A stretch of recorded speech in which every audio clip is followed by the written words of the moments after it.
Sagittarius people born under the sign of Sagittarius, 2025 could bring both strong and weak outcomes.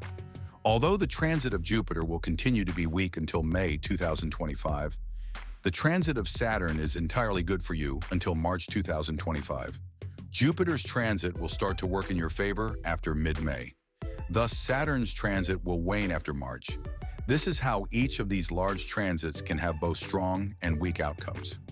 Nonetheless, since Rahu's transit will eliminate its negativity from the fourth house starting in May, there will be a wealth of favorable outcomes.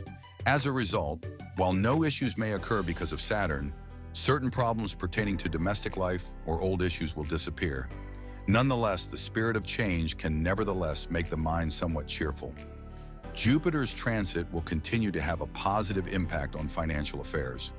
There won't be an economic crisis as a result, and after May, there might be a rise in revenue sources. In areas of love, marriage, schooling, and the like, the months following May yield more favorable outcomes.